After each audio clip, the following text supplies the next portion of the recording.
Okay, so kwentuhan session ulit tayo, 010725. So for today, 8 charts yung pagkukwentuhan natin. So bilisan lang natin. Tapos i-share ko sa inyo yung mga ibang ginawa ko sa mga ibang stocks na meron akong position. So yun, so simulan. So itong unang chart natin is si FCG. So maybe last na rin natin to na isasama kasi wala naman tong volume and wala masyado nangyayari. Anyway, so for FCG, nasa possible pa rin yung parang pinaka-bullish scenario for FCG kasi as long as nag-hold itong previous resistance natin, valid pa rin yung, or pwede pa rin yung pinaka-bullish scenario, which is conso dito sa area na to for a possible bullish move. Pero ito, as I've said before, meron akong position nito pero konti lang, tapos mababa yung average ko. So, nasa long-term port ko to. So, for this one, ako personally, wala naman akong pakialam dito kung tumaas siya or buwaba. Pero, pagka bumaba siya, ang gawin ko, bibili ako around 0.77 area, siguro 0.75 sa DB50 area. Ito, dyan ko plano bumili if magkakaroon siya ng dip. Pero if hindi naman at magbe-breakout siya, ang plano ko bumili is if magkukonso siya sa 0.95, which is if mag-breakout siya or gagawa siya ng 52-week high dito sa area na to, if mag-breakout siya dito sa area na to, sa box, dyan ko plano mag-add or mag-conso siya between sa piso and 0.95 area. So, if mag-conso siya dito, tapos gagawa siya ng panibagong base, dyan ko plano mag-add and mag-average up. Kasi, ibig sabihin ng malakas yung chart, diba? For a possible bullish move later on. So, ito, si FCG, ang news lang nito is for the year 2025, nilaki nila yung capex nila, parang 1.2 billion. So, mas malaki siya kaysa nung 2023. Tapos, ang plano nilang i-open na stores na bago for 2025 is 40 to 60 stores. Tapos, 80% nun is Angel's Pizza kasi yun yung malakas talaga nila sa probinsya. So, if 40 stores, tapos 80% nun is 32. If 60 naman, so, syempre 48 yung panibagong store. So, yun, no? So, ako, ginawa ko tong long term dahil natutuwa ako dahil yun nga, aggressive yung expansion niya and possible na baka bilhin siya ng bigger company like JFC, ganyan. So, malaki yung chance, no, na maging bullish to later on. So, yun. Kasi naman natin siya sa long term natin. So, ito na yung last natin na kwentuhan session for FCG unless meron siyang magandang galaw or meron siyang kwento. Sunod natin is si Plus. Ito si Plus, meron akong position dito. Pero may kita ninyo guys, yung galaw niya kahapon, pati today, so normal lang yan, no? Kasi wala naman stock sa na tuloy-tuloy tumataas, wala rin stock na tuloy-tuloy bumababa. So for this one, nag-slice tayo nung nag-breakout siya, nag-take profit tayo. Tapos yung susunod natin na position is thin rail stop na lang natin. So if makikita niyo guys, for this one, dahil gusto ko talaga to, maganda yung net foreign buy, maganda yung volume niya. So medyo niluwagan ko yung trail stop ko for this one. So I will just let this one mag-fluctuate and gumalaw para ma-ride ko yung big move niya. So ito ganun lang, hindi ko na iniisip to. Nag-set lang ako ng trail stop, tapos pag na-hit, edi na-hit, kukunin ko na yung gain ko. Pero kung hindi man, so yun, mara-ride natin yung big move niya. Kung later on magtuloy-tuloy yung paggawa niya ng mga base or yung tinatawag natin na stairs going to heaven, yan, 'di ba? So, yun lang yung game plan natin dito, napakasimple. So, pag open ng market, robot lang tayo, hindi na tayo nag-iisip. Sinusunod lang natin yung mga trail stop natin, yung cut, yung buy trigger natin, gano'n, no? So, gano'n lang ang style ko. So, yan, that's it for Plus. So, ito, yung position ko, yung 50% ng position ko, naka-play pa rin. So, yun, minomonitor ko lang to kung may hit yung trail stop natin o hindi. Tapos, yung dip niya kanina, actually, pumunta sa DB50 nung previous box, tapos bumalik. So, tingnan natin kung ano mangyayari dito sa coming days. And ang ganda pa rin naman nung volume. Tapos, ang next natin is si ABS. Ito si ABS, if may kita nyo, nag-breakout to. Pero ito guys, hindi tayo nag-participate dito kasi walang volume to. 6 million lang. So, pag ganito, okay lang na ma-miss ko to dahil ang hirap bumili.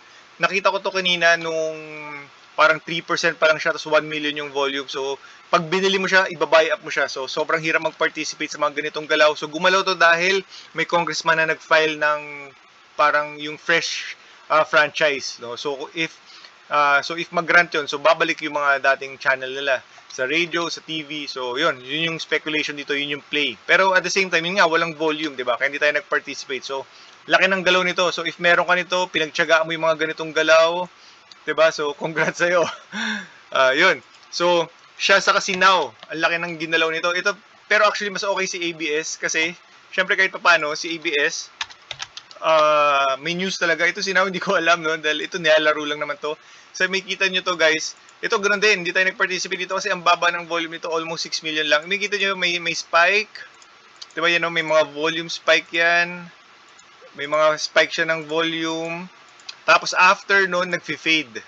So ito kita nyo volume, ang laki, tapos fade. Tapos itong area na to may volume, tapos nag-fade, 'di ba? So may mga big move siya, tapos nag-fade. So tingnan natin this time no kasi ang laki rin ng volume. So tingnan natin kung mag-fade or gagawa na siya ng panibagong higher high, higher low. So if magre-reverse na yung chart kasi grabe to. Sobrang lalim nung galaw nito, tapos ang tumal. So pagka ganyan, tapos ang baba ng volume, ayoko mag-participate no. So just in case na mag-higher high siya, higher low, mag-reverse siya, tapos biglang mag-increase ng volume. So that's the only time na i-consider natin mag-participate sa mga ganitong stocks. So that's it for ABS saka Sinaw. Tapos ang sunod natin is si dito. Ito naman, napakat tayo dito kay dito. So ito na medyo mali yung galaw natin dito, na FOMO tayo. Wait lang. So ito medyo na FOMO tayo dito. So kanina actually green na ako dito kasi bumili ako ng open, binili ko yung breakout. Kaso ang dami nag-take profits, pero ito medyo maliit lang yung damage natin kasi nung bumalik siya sa box, nag-cut na ako kaagad. Hindi ko na hinintay mag-close. So itong buong solid na red candle nito, wala tayong position dyan. So yun, ito yung cut natin today. Medyo fail yung galaw natin. Pero ganun pa rin, no? Kasi malaki yung volume nito, madaming trades to per day. So kahit nagka tayo, babantayan pa rin natin siya kasi just in case na magbigay siya ng panibagong entry, panibagong opportunity. So yung trade natin ngayon, so loss siya, pero kalimutan nyo na yun, diba? So if ever na may bagong setup, so yun, i-trade pa rin natin siya kasi maganda yung volume niya. So that's it, ito yung fail natin na trade for today. Si dito, si SGP naman, ito actually to guys, gain na ako dito kahapon kasi binili natin to nung medyo red siya kasi akala ko post yun, tapos biglang pinitek, diba? So bigla siyang nag-green. So ito green na ako dito pero nabawi ngayon. Pero ito, katulad to, si SGP, hindi pa na-hit yung trail stop ko or yung cut ko. So hinahayaan ko lang siya kasi intact pa naman yung chart. So ito, very interesting to sa coming days kasi tingnan natin kung magkakaroon tayo ng squeeze dito for a possible bullish breakout later on. So yun, no? So just in case naman na magtuloy-tuloy ito ng red, so na-hit yung cut natin, so okay lang, ganun talaga. So as I've said, parang robot lang tayo, isusundi lang natin yung trail stop natin, yung cut natin, saka yung TP natin. So wala tayong iniisip pagbukas yung market. So ito, kabang-abang to guys, no? Kasi if magkakaroon pa to ng squeeze dito for a possible breakout later on. So that's it for SGP. Maganda rin yung volume nito. And ang ganda ng galaw nito, no? So, solid yung breakout nito, ang ganda rin, di ba? So, tingnan natin kung magkakaroon to ng play sa coming days. Tapos yung sunod natin na chart is si Keeper. So, ito guys, no? Si Keeper, very interesting din yung chart nito. So, ngayon, solid red candle siya. Pero, okay lang yan. As I've said, wala namang dire-diretso tumataas, walang dire-diretso bumababa. So as long as intact yung chart, so okay pa rin yun. So if meron kayong keeper, as long as hindi may hit yung trail stop nyo, okay lang yun. So for keeper, ganun pa rin. Ang laki ng net foreign buy nito for today. Tapos ang immediate support nito is yung close kanina, which is 2.30 area. Ang susunod na support nito is yung previous breakout, so around 2.20 area. So ito yun, very interesting din to sa coming days kasi grabe, halos everyday to guys. Simple lang tong stock na to pero halos everyday net foreign buy to.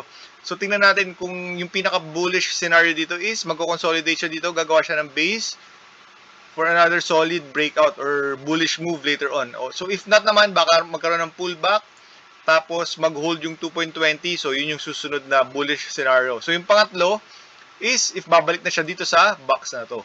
Pero kasi pagka yung first and second, bullish pa rin yun kasi it's above 50, 100, and 200 pa rin. So, yun, no? Very exciting pa rin to sa coming days. Kasi, ang lakas ng net foreign buy niya. So, hindi natin alam kung may news ba, or malaki ba yung dividends, or if may something kay Keeper. Anyway, so yung sunod natin is si DNL. Ito, guys, nagkakaroon to ng parang squeeze si DNL. So parang yung chart natin kahapon. So this one. So ito, very low risk to for me. Pero ang kalaban mo dito is patience. Matagal na hintayin to. So ito, ang game plan ko dito, hinati ko lang sa tatlo yung buy ko.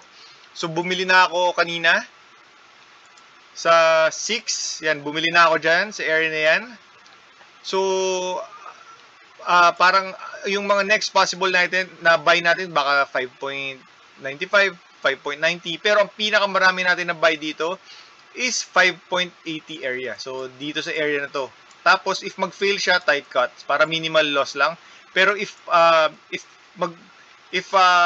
magre-range trade lang siya or susundin lang niya yung pattern, so dito sa 6.50 area, pwede ka mag-slice para just in case mag-breakout, may position ka pa para sa parang plus lang, 'di ba? Or pwede rin na sell all ka pero pag nag-breakout, ibalik mo na lang. So it depends sa style mo. Pero anyway, ito very for me personally, parang medyo mura na rin kasi siya. So napapaisip ako dito kung trade or baka ilagay ko sa long-term port ko kasi 6 pesos siya, tapos ang lakas ng selling pressure nito. So, pagka ganun, ang key lang, lalo na kung long-term ka, tapos may dividends naman, okay naman yung company. So, pagka ganun, patience lang, saka yung allotment mo or yung pag-tranche mo, dapat medyo maganda. So, yun yung key doon. Wag mo yung all-in or wag sobrang over-position ka. Anyway, so that's our kwentuhan for today, guys. So, sobrang bilis lang. Bye.